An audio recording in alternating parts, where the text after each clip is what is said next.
Tosepeli na Fachi Beton. Botombo la maboko likolo bona.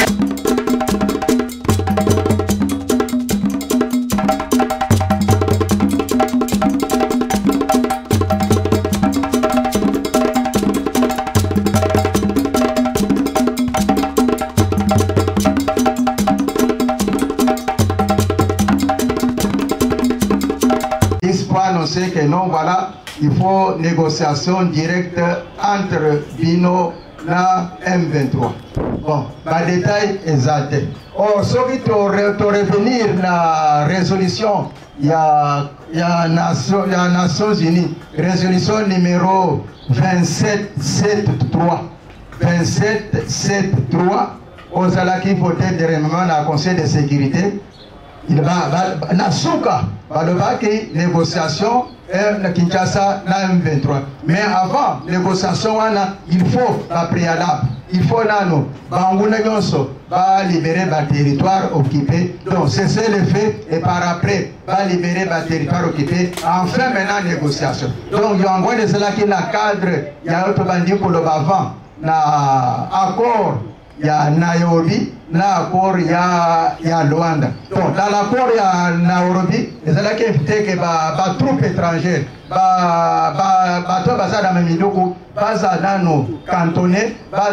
cantonné, désarmé, identifié. Voilà maintenant les opérations. Donc cantonnement, désarmement, cantonnement et identification. Maintenant, entre parenthèses, on verra maintenant dans quelle mesure pour ça, on peut savoir ce qu'on peut faire. Après avoir identifié des gens, des étrangers rentrent dans leur pays, les Congolais restent au Congo. Tandis que dans le cadre, il y a Corée à Luanda, on a une négociation entre Kigali et Kinshasa par rapport au Hirataki depuis le 15 décembre 2024. Alors c'est comme ça. Le président de l'Union africaine, à la fois médiateur, le président Fachi a informé que non, voilà, il y aura la négociation directe entre Kinshasa et M23. Bon, apprendre acte, c'est-à-dire quoi? C'est-à-dire que oui, j'accepte ce que tu dis, mais il y a maintenant un mais. Oui, à ce que tu as dit, en tant que président de l'Union africaine, en tant que médiateur de la crise, mais c'est ce qu'on appelle maintenant prendre acte. Bon, puisque selon Baton Soussoualoui, non, quand il a appliqué, donc il a dit oui. Non, prendre acte, c'est-à-dire accepter ce que l'autre a dit, sans pour autant faire des commentaires. Puisque vous n'allez pas faire de commentaires sur place, vous allez maintenant rentrer pour dire que non, voilà, là où je suis parti, c'est-à-dire prendre acte. Et jusque-là, il n'y a aucun communiqué officiel. Il y a le premier Congolais qui dit que oui, nous serons à Luanda selon la date de 18 mars 2025. Selon la communication, il y a le président de l'Union africaine, le président en même temps médiateur dans la crise. Bon, avant, les jeudis passés, le conseil réunion Moro à Sadek et Salamaki. Et c'est la même qui est en Zimbabwe, le président il y a Sadek, Bango Balobaki, non, il faut maintenant résolution du Makaka Moko, retrait, il y a des troupes de la Sadek sur le territoire congolais. Mais la Sadek reste là pour appuyer la RDC sur le plan politique et sur le plan diplomatique. Donc c'était ça. Donc jusque-là aujourd'hui, Fachi n'a pas dit oui, négociation M23, puisqu'il y a les preuves. Nous sommes dans le cadre juridique. Nous avons un sous-lancement. C'est la résolution 2773 qui définit tout. C'est-à-dire les deux accords de Luanda, Nao-Yanorbi, et ça inclut dans le cadre de la résolution. Donc, c'est pour cela que je voulais dire que peut-être la précision. Donc, oh voilà, oh Atekimboka, il est prêt à Atekimboka. Non. Donc c'est là où beaucoup de gens n'ont pas compris. Donc nous sommes dans le cadre des négociations, oui. Mais dans quel cadre? Cadre des accords, il y a Nairobi, Nao, il y a Kenya. Donc il y a Luanda. C'est ça le cadre. Jusqu'aujourd'hui, le gouvernement n'a pas encore dit oui ou non. Maintenant quand il dira oui, donc oui, maintenant, voilà maintenant ce que nous ajoutons ici. Négociation, oui, mais la mise en valeur des accords de Nairobi et la mise en valeur des accords de Luanda. Et enfin, maintenant, on applique maintenant la résolution 2773. Donc c'est un peu ça. Or, quand la résolution est votée par le Conseil de sécurité, elle est opposable à tous. C'est comme une code dont tout le monde doit se soumettre. Donc vous devez lire et analyser toutes les phrases, tous les mots. La politique y compris, la diplomatie y compris, la sagesse y compris, les langues interviennent aussi. Donc, c'est la raison pour laquelle nous, on n'a pas peur. Mais nous voulons seulement démontrer que oui, s'il faut négocier, nous allons négocier, mais voilà nos priables. Voilà, voilà, voilà. Donc, encore, il y a Nairobi, il y a cantonnement, démilitarisation et identification. Et je pense que côté Wana, on va pas. Bon, pour la Bango, il que non, le collègue qui a avant tout ça, la qui que Bakasemko va féliciter le président pour avoir accepté. Donc pour elle, le président a déjà accepté pour le dialogue direct. Bakasemko va féliciter en tout cas, le coup, il y a le coup aborder la chemin de Bango. Or, il y a le bac, il y a Atila qui Bango. Donc, moi, le chemin à Bango. Mais il y a Atindi qui Bango. Bon, si vous avez Sango, si vous avez Simon, que non, ils ont battu la solution, il faut Ola. Or, il y a le bac, malin ennemi. Alors, c'est pour autant dire que si c'est ainsi, donc le gouvernement congolais aurait déjà publié le communiqué selon lequel il sera à Luanda le mercredi, mardi, le 18 mars, pour répondre à l'invitation du gouvernement angolais qui assure la présence de l'Union africaine, qui assure la médiation dans la crise de la RDC. Donc c'est un des petits éléments là qu'il faut retenir. Puisque le temps est plus précieux. Donc une moindre erreur peut vous amener dans un dérapage. Or, c'est le moment le plus important, le moment le plus précieux. Dialogue, oui. En tant qu'Africain, on dialogue. Mais avec qui et quel principe pour que cela aboutisse? C'est ça la grande question maintenant. Tout le monde est pour le dialogue. La SADC a parlé pour le dialogue. EAC a levé pour le dialogue. Union africaine a levé pour le dialogue. Conseil de sécurité a levé pour le dialogue. Mais pour que le dialogue soit franc, il faut maintenant des préalables. Voilà, ils sont token dialogue, boy. Or, ce que j'ai dit encore en arrière, la landing, il y a un bandit pour le bec, non, à négocier dans M23, Tarasikoyo, Yemoko, à quoi il a mis en monaye, à comme Sikoyo, qu'est-ce que j'ai dit? À zone de susciter. Donc, la politique est dynamique. La politique est dynamique. Un seul mot, un peu geste, peut tout basculer. Donc, moi je vois que selon moi, je vois que ce dialogue-là n'aura pas lieu. Puisque le contexte, si on sort du contexte de la résolution 2773, donc ça sera un échec. Donc, alors, ce qui veut dire que Mouto Alinga Kakimia, entre-temps, on prépare la guerre. La guerre est toujours à la porte. Mais ce que nous voulons maintenant, ça c'est la dernière carte. Ça c'est la dernière carte. Je sais très bien que le combat n'a pas commencé aujourd'hui. Quand nous avons commencé à remporter la première victoire et nous avons remporté la deuxième victoire, nous allons remporter alors. Ce qui veut dire que nous allons toujours remporter la victoire. Nous allons maintenant monter de victoire en victoire. Alors, le la zone na YouTube, émission Moko Yaba Tianzam. Donc, l'intercesseur pour la nation. Moto na zone que non, Zamba la Kisengai, carte ya RDC. Carte Zamba la Kisengai, eza ndengo moko nao ya denote. Donc, carte ya Sika, et bini la carte ya RDC. Donc, RDC, azandenga azalaki de loso mona ngolele te, mais et comme sikoyo et loko mosusu. Donc, moto na lobi que non, biso tozambelaka mpona banation nzambe alakisi biso boye yango wana tozosambela mpo ke biloko wana ezala te.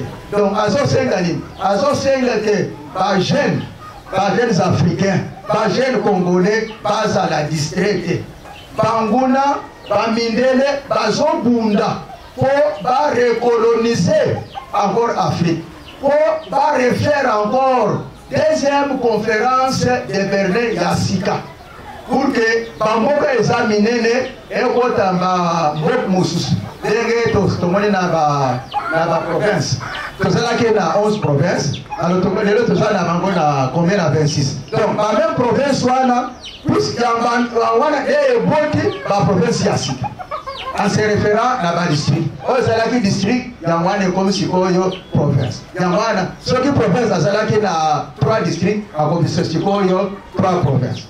Donc, dans ce sens-là, il y a décolonisation de l'Afrique. Mais, mon toit a le dit que non. Donc, on nous a dit que biso. Le biso est au second et le Kouana est au salamate. Yangwan, on a dit marche à Bango, il y a Batiasempo, Bazalaki na Sima, pour que va balkaniser le Congo, Bazalaki na Sima, et que Congo, et Bota Congo, Ata Misat, Congo 1, Congo 2, Congo 3, on va se faire baminer. Mais le Kouana, selon la région, ceux qui s'emballent qui suivent le Kouana, donc ça veut dire que le Kouana est posé dans le soutien.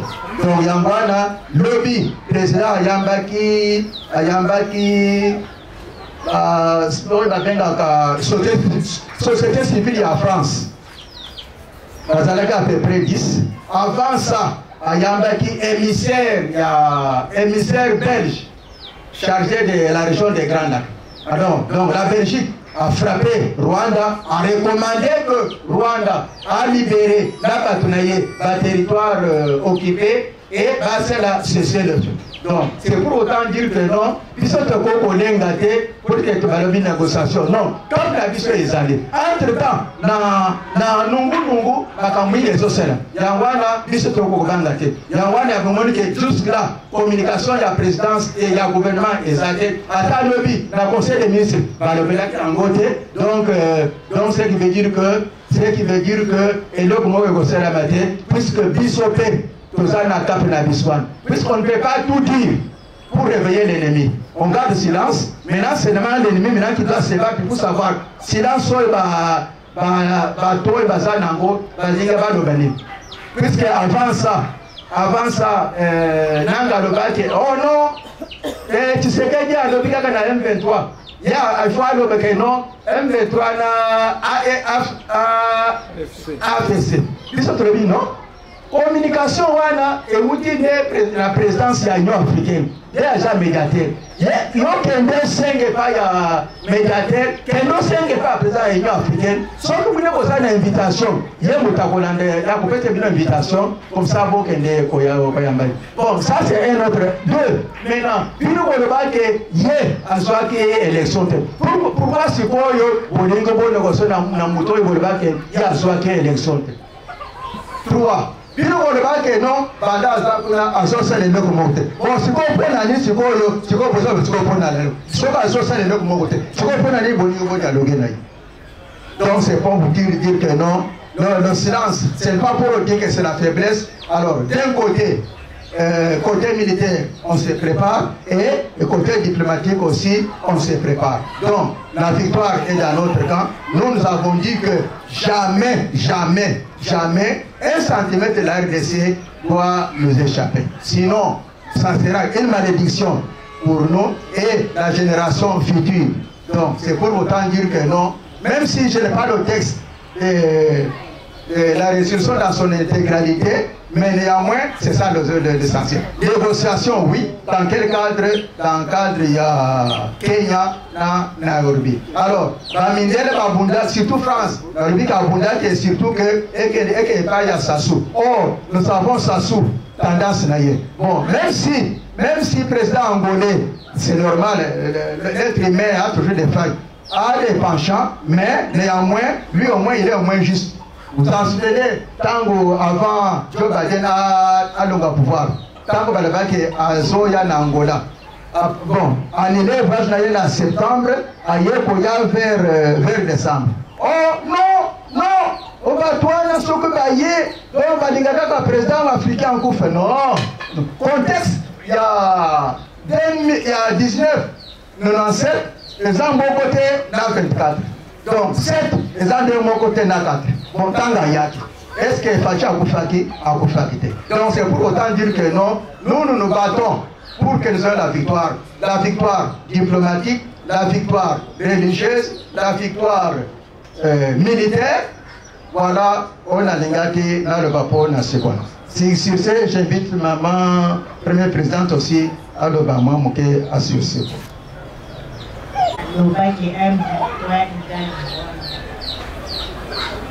Je ne pense pas que le carnage va relever Basali, Katia, avant de on dit dialogue na batouana c'est caché sur nos morts. C'est un modèle batouakou. Tant que vous négociez na bango, bazana ba agenda na bango, bazana cahier de charge na bango. Pour le pouvoir. M23 égale Rwanda. Kagame ye voyage ya suka wa fatika eka keza ba décembre akima ki voyage wana pona ni kwa ebike décision ezalaki kazo batu na eba bima na ba résolution wana ce qui a 2773 eza ko permettre ba mixage wana te azomona ke batu na eba oyo bande ko sala mogulu na Congo basi ba koli comment à renouveler, à rajeunir les sous-sous. Tu n'as pas côté les sous-sous. Il y a l'armée, il y a l'institution, il y a biso, il y a l'osa, il y a kabi. Soit il y a petit beaucoup, il y a fachi. Ake na ebo, fachi azakate. Yango biso pe ba na mboka, tokolemba te. To soutenir ka mokonzi mboka, aponi voix ya malamu. Biso pe tozala ba na biso mibali ya pesi moko munduki ba ke ba ko bunda pe. Akoki pe ezali tozamboka pe ya ba richesse ebele tokozwa minduki même sans kobimisa mbongo ici pesa biso minduki oyo akozwa minere efaci amoni ke bato bakufi mingi et puis armée c'est une armée infiltrée à tous les niveaux akodéclarer guerre avec quelle armée qui a déclaré la guerre linga etolonga parce que infiltration ezalaki makasi bato baza prêtre et à trahir et malamu azo na embongo ekendeka na bakolo mabele wana côté à instant na bango moko trahir babomisi bandeko na bango ebele inutilement ba mususu bazoboma bango bazokende kutila bango na basali moko boye babwaki bango bakisi posolo ya kopoleza te ebele comme passe mokonzi mboka hakondima dialogue wana wao ya poni ezali ya malamu ya zolanda kaka ba maître ya Kagame ne ba oya ko négocier na ba solution suka ekozwama e Kagame na minito aza déjà lâché et na mindele bien sûr peut-être bota nanu ebele ya ba koro ya zalaki na ba pays combien quand c'est ça qui facile pour fatie moko faire face c'est qui facile tek na nzambe pe na kati ya bundeli biso ike biso pe tozalaka nsima ya mokonzi ya mboka na biso topesa ye makasi tozolongwa mpe na distraction baopposant mikolo bazolekisa kaka message lokola ya koaffaiblir armée na biso mpona bao bakimaki o armée eza bazofuta bato malamu te yango bazotrahir bagénéraux wana bafutaka bango malamu te o babango nde bahauteur ya koaffaiblir basoda na biso munduki ebeti kaka to ali bakimi bakati sima ebake basundoli batroupe ezalaki déjà consigne bazwaki baliaki mbongo biso mpe toyebi yango biso bana IDPS tosoutenir mokonzi ya mboka na biso toza l'unique parti soki omoni buke bazobundisa faci bazobundisa parti eza pamba te na ngai moko na sortie médiatique na ye ntango bazwi gobe alobi awa biso toye il n'y aura pas la force du progrès, il n'y aura pas IDPS. Alors, il y a un Bolanda non? Quand c'est un pas, il y a parti pesé à Banamboka. Il faut faire face à Bango. Or, Bissopet, il faut se décourager. Et appui moi moke pe pour la mobilisation. Olanda pe exemple ya papa Denis na maman Laurentia j'ai accompagné ba papa mususu boya pe accompagné. Pe moi dimanche boya pe na maman moi chérie oye na e moi fiancé wa notiki e ekena na cellule na biso ayepe koye kola politique et muke ndenge to ya kawa moi information moi formation pe amuke toza ko kabola prochainement to ya ka accompagner na comme moi difficulté na sokoto te avec moi muke comme dimanche boy na za na bat to côté na za so ko inviter mutu il faut profiter les transports donc moi difficulté comme la maman tozo la mobilisation de bando sala sa concurrence ya mobilisation awa iyo ina batu koma mwa mutu tu azaki ko mobiliser tozongela système wana po nani cellule ezonga lisusu makasi bebi ke basi ba dédoubler biso sikoyo kosala biso makasi sikoyo ezali masse ko bango namoni bakokoka te parce que na groupe na biso ya collectif ya moa beza collectif ya ba président cellulaire nazomona bango te kobwaka ata photo ike bakozala baza 4 baza 5 bana makasi so tozaka force c'est bozongi ka mobilisation ndenge ya kala baolimo ka bangomo bakochange adresse IDPS viva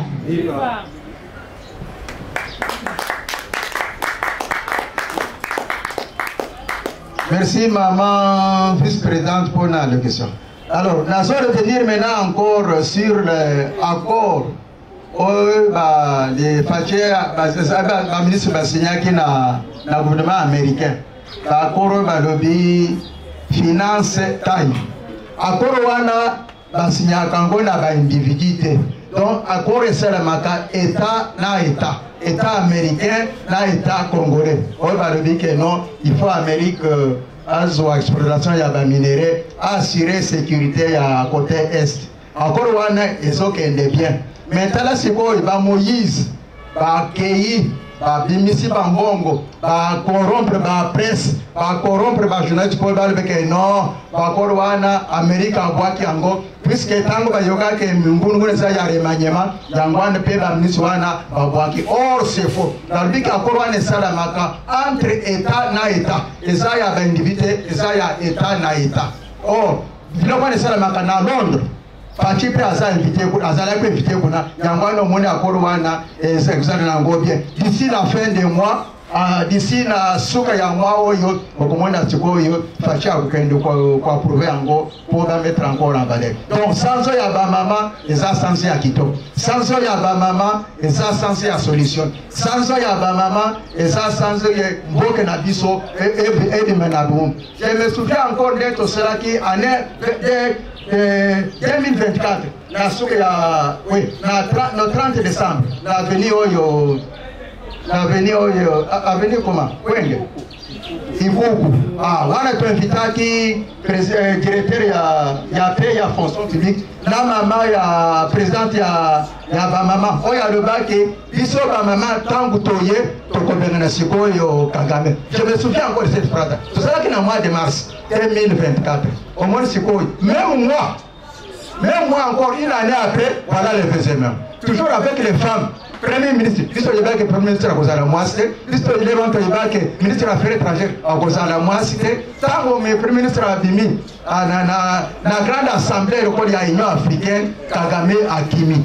Quand le ministre des Affaires étrangères, le Conseil de sécurité des Nations Unies a gagné le ministre des Affaires étrangères sur place a démissionné. Donc, c'est pour autant dire que non, sans oyo, ma maman, ma fille, c'est solution au Congo. Je me souviens encore, quand le président Zelaki n'a Goma, le premier mandat, la deuxième année, on va dire qu'aucun de Gomete est habité. On est à ça à 2 semaines, à ça qui à peu près 1 mois. Ou bien 2 mois, alors, alobaki pour nangai na lingi que oya kozala pare nangai il faut azala mwasi. Yeba déjà que derwana dit que non, maman place azali acclamé très fort pour le président qui a fait. Bonjour président. Alors, quand je compare l'événement là, il y a maman, il y a idée pour ça le bac, donc on dit ça maman toye. ils ont demandé Tokobenga na Kagame. Je n'ai jamais oublié ça. Voilà, c'était en 2024. Voilà, maintenant une année après, même moi, même incidence. Donc, il y a un boulot en tout cas, et l'équipe m'a cassé pour l'école et l'équipe à 100 passes. Kagame a sorti.